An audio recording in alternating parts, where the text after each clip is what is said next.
أعوذ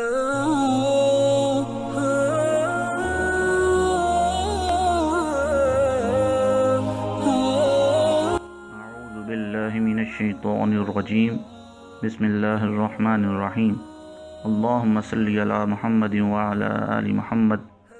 آپ دیکھ رہے ہیں چیک اسلامک نالج۔ ایک اندھا بھکاری تھا جو اپنی آنکھیں چھپائے رکھتا تھا۔ اس کا سوال کرنے کا انداز بڑا عجیب تھا۔ وہ لوگوں سے کہتا تھا جو مجھے کچھ دے گا اسے میں ایک عجیب بات سناؤں گا، اور جو مجھے زائد دے گا اس کو ایک عجیب چیز دکھاؤں گا۔ ابو اسحاق ابراہیم رحمۃ اللہ تعالیٰ علیہ فرماتے ہیں، کسی نے اس کو کچھ دیا تو میں اس کے پاس ہی کھڑا ہو گیا۔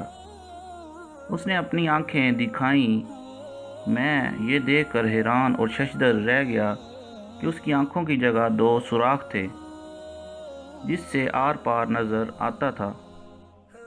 اب اس نے اپنی داستان حیرت سنانی شروع کر دی کہ میں اپنے شہر کا نامی گرامی کفن چور تھا اور لوگ مجھ سے خوف زدہ رہتے تھے۔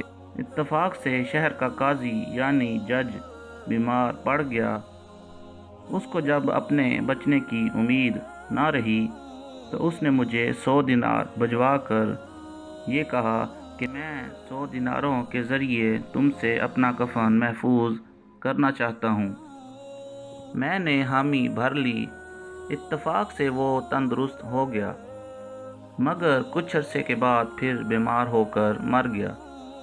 میں نے سوچا کہ وہ عطیہ تو پہلے مرض کا تھا، لہٰذا میں نے قبر کھود ڈالی۔ قبر میں عذاب کے آثار نظر آ رہے تھے اور قاضی قبر میں بیٹھا ہوا تھا اور اس کے بال بکھرے ہوئے تھے اور آنکھیں سرخ ہو رہی تھیں۔ اچانک میں نے اپنے گھٹنوں میں درد محسوس کیا اور اچانک ہی کسی نے میری آنکھوں میں انگلیاں گھونپ کر مجھے اندھا کر دیا۔ امید کرتا ہوں آپ کو یہ ویڈیو ضرور پسند آئی ہوگی۔ مزید اسلامی معلوماتی ویڈیوز دیکھنے کے لیے ہمارا چینل چیک اسلامک نالج کو سبسکرائب کرنا نہ بھولیں۔ ویڈیو دیکھنے کا بہت شکریہ۔ ملتے ہیں ایک نئی ویڈیو میں، تب تک کے لیے اللہ حافظ۔